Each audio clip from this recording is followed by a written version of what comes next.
adalah menempatkan Tuhan Yesus Kristus sebagai teladan utama. Langsung saja, ini yang poin pertama. Tuhan Yesus Kristus adalah teladan utama. Rasul Paulus bangga banget bahkan memuji jemaat di Tesalonika. Hal tersebut terlihat jelas di kehidupan sehari-hari mereka.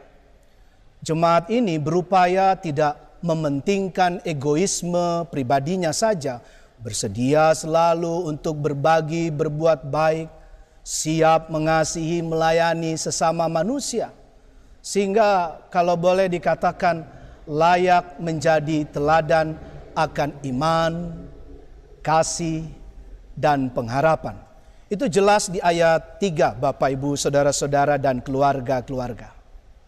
Sebab kami selalu mengingat pekerjaan imanmu, usaha kasihmu, dan ketekunan pengharapanmu kepada Tuhan kita, Yesus Kristus, di hadapan Allah dan Bapa kita. Perhatikan, kata kita selalu menggantikan aku.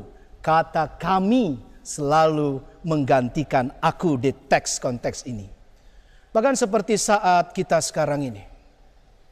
Dalam pergumulan perjuangan mengatasi pandemi, jemaat di Tesalonika layak untuk jadi teladan kita.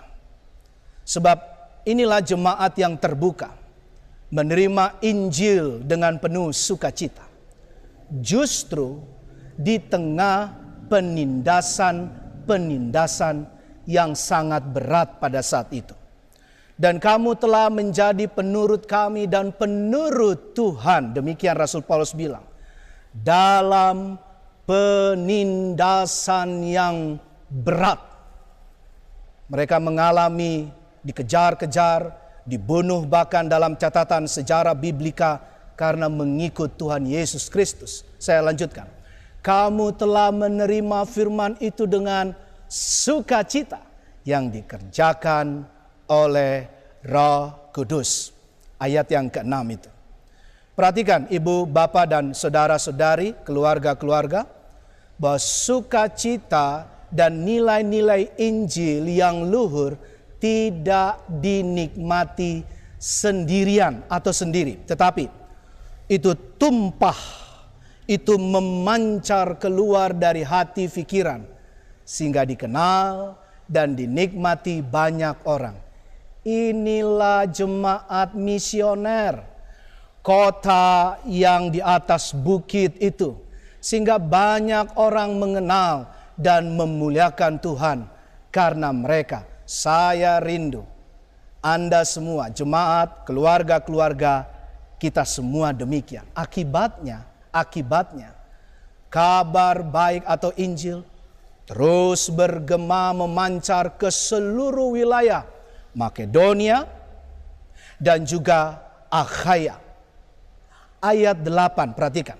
Ayat 8. Karena di antara kamu firman Tuhan bergema. Bukan hanya di Makedonia dan Akhaya saja. Tetapi di semua tempat telah tersiar kabar tentang imanmu kepada Allah. Sehingga kami tidak usah mengatakan apa-apa tentang hal itu. Paulus memuji jemaat Tesalonika. Namun perhatikan, keluarga-keluarga, ibu, bapak, saudara-saudari. Rasul Paulus tidak mutlak menunjukkan itu kepada jemaat. Bukan untuk kemuliaan jemaat belaka. Karena tujuan pujian itu untuk kemuliaan nama Tuhan. Segala ucap syukur hanya tertuju kepada Allah. Dari Paulus, demikian kalimatnya. Tapi juga Silwanus, tapi juga dan Timotius, kepada jemaat orang-orang Tesalonika yang di dalam nama Allah Bapa dan di dalam Tuhan Yesus Kristus. Perhatikan kalimat ini indah. Kasih, karunia, dan damai sejahtera menyertai kamu. menyertai Bapak Ibu, menyertai keluarga-keluarga di MPHB ini. Kristus adalah teladan utama. Tiap keluarga kita, tiap pribadi kita, Tuhan Yesus Kristus adalah teladan utama kehidupan keluarga kita. Lalu belajar dari teks dan konteks jemaat Tesalonika tadi, di mana dan bagaimanakah posisi kita kini? Jelaslah seperti Paulus, yuk keluarga-keluarga, jemaat-jemaat Tuhan, kita jadi jemaat pelayan sebagai Paulus zaman now. Bahkan posisi, sikap, juga perbuatan nyata kita sebagai jemaat Tesalonika zaman now. Untuk semakin menjadi, ini yang kedua, yang terakhir, teladan menderita demi kebaikan bersama. Paulus menunjukkan sikap seorang hamba Tuhan yang begitu memerhatikan pembangunan dan perkembangan jemaat Tuhan, mengakui kemampuan, kelebihan jemaat di Tesalonika, bahkan memuji dan mengucapkan terima kasih, kebanggaannya atas kemauan dan kemampuan mereka menjadi teladan hidup dalam penindasan yang berat, penderitaan, bersedia menderita bagi diri pribadi sendiri, namun untuk kebaikan bersama. Baik kebaikan untuk Rasul Paulus, Silwanus, Timotius sendiri, tetapi terlebih lagi untuk kebaikan banyak orang. Untuk poin kedua ini, Bapak Ibu Saudara-saudari, keluarga-keluarga, secara sengaja saya dengan rendah hati dan hormat kasih mengundang untuk ngobrol-ngobrol bapak-bapak security kita. Mari bapak-bapak.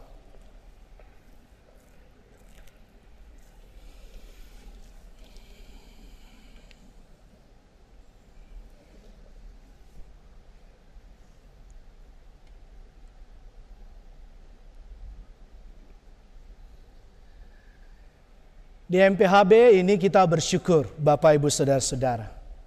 Selamat datang bapak-bapak security, matur nuwun untuk bisa terlibat dalam ngobrol-ngobrol.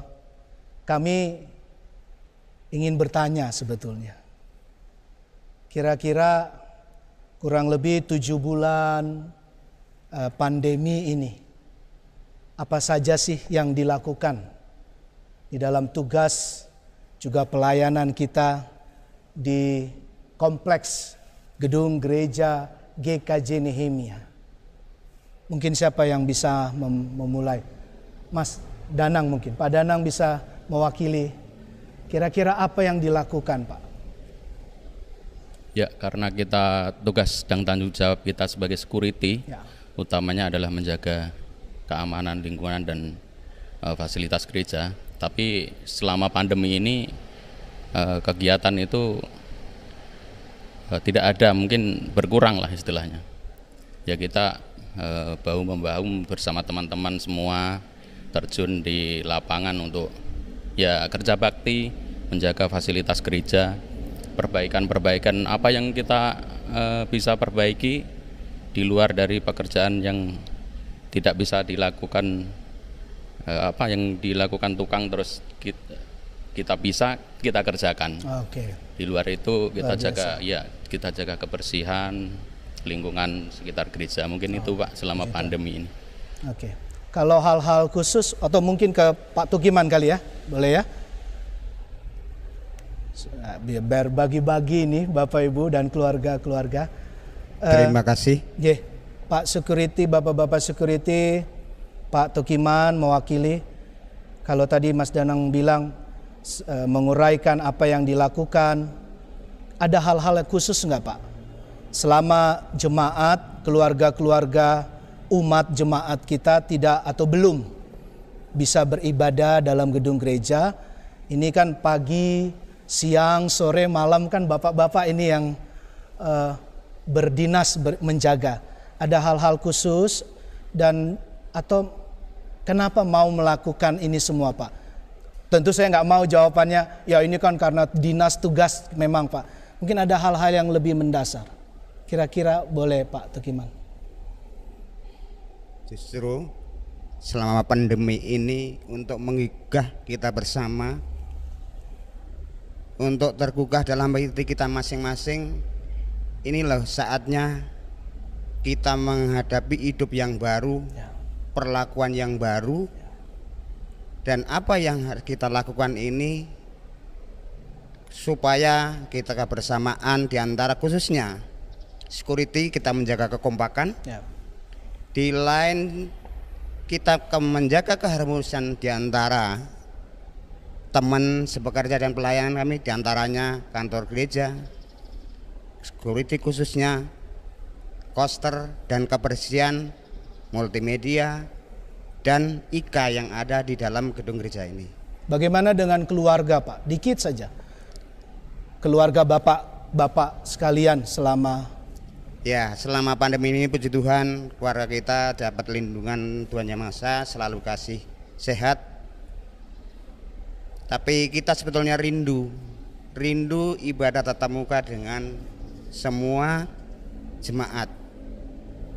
Dan yang tugas paling mendasar adalah Pak, kita sebagai keamanan, bagaimana kita bisa mengamankan warga kita nyaman dan aman yang beribadah di gereja kita ini, supaya gereja kita tetap indah, supaya gereja kita tetap hidup, tetap sehat ya Pak ya. Semua jemaat dan keluarga kita masing-masing semuanya kita dilindungi oleh Tuhan, kita beri kesehatan. Memang masa-masa yang sulit di pandemi ini. Tapi kita yakin dan percaya. Dan yang lebih penting lagi, kita ada satu hal yang harus kita ingat. Apa itu, Pak? Satpam itu adalah satuan pengamanan yang kita sebut. Tapi ada yang lebih penting lagi. Semua akan takut Tuhan. Amin. Takut Allah kalau tidak melakukannya karena keteladanan Tuhan. Nah, inilah kita sebagai security, puji Tuhan, kita yang mengemban tugas yang ditugaskan oleh majelis. Kita bagaimana kita sebagai keamanan tidak hanya mengamankan benda yang mati, tapi benda yang hidup harus kita amankan. Inilah yang dipercayakan kepada majelis. Terima kasih. Luar biasa.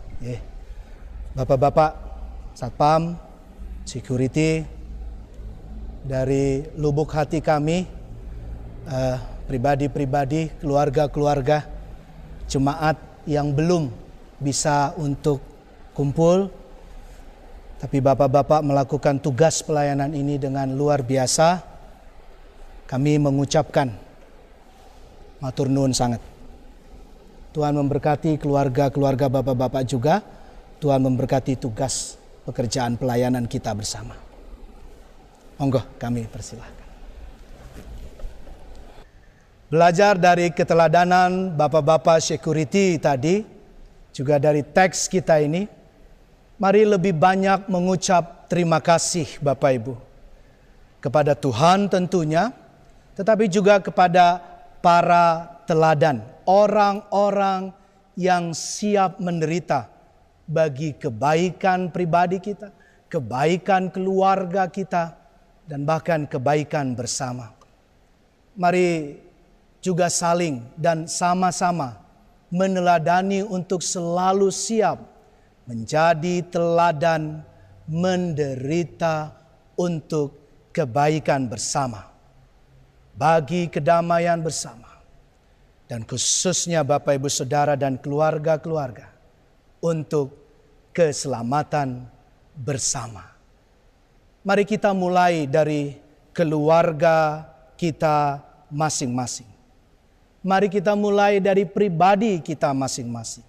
Syukuri segala potensi positif yang ada di keluarga kita, dan inilah inti dari MPHB sesungguhnya untuk mengajak kita mensyukuri apa yang Tuhan hadirkan melalui orang-orang di sekitar kita. Ibu, Bapak, dan saudara-saudari keluarga-keluarga Tuhan. Ayat 7 menjadi nats kita kali ini. Demikian ayat 7. Sehingga kamu telah menjadi teladan. Sekali lagi, menjadi teladan untuk semua orang yang percaya di wilayah Makedonia dan Akhaya. Mari, adalah jauh lebih indah setiap kita semakin menjadi teladan. Apa? Teladan, betul. Teladan bersedia menderita. Menderita secara pribadi namun untuk kepentingan kebaikan keluarga kita. Untuk kebaikan orang lain. Untuk kebaikan tetangga, sahabat, dan bagi masyarakat secara luas. Bahkan untuk kebaikan kehidupan dunia. Jemaat di Tesalonika, Bapak Ibu Saudara-saudari, keluarga-keluarga, diakui oleh Rasul Paulus sebagai komunitas orang percaya yang benar-benar meniru Kristus, menanggung penderitaan dengan sukacita yang diberikan oleh Roh Kudus. Layak menjadi teladan, kesiapan menderita, dan kesigapan untuk mengasihi dan melayani sesama umat jemaat.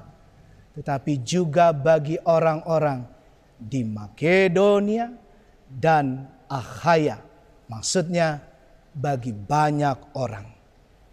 Mari meneladani, mari siap menjadi teladan iman dan kesetiaan. Sekali lagi seperti jemaat Tesalonika, mari berbalik dari dosa dan sungguh-sungguh minimal kebiasaan buruk kita, egoisme, kesombongan, mementingkan diri sendiri saja dan lain-lain. Dan kini, yuk hidup bagi Allah dan sungguh-sungguh dalam rangka menantikan kedatangannya. Kristus adalah teladan utama kita. Bagaimana bentuk nyatanya? Kita menjadi teladan siap bersedia menderita untuk kebaikan dan keselamatan keluarga dan seluruh kehidupan. Selamat menjadi pribadi-pribadi teladan. Selamat menjadi keluarga teladan. Amin. Keluarga-keluarga yang berbahagia dan dikasihi Tuhan,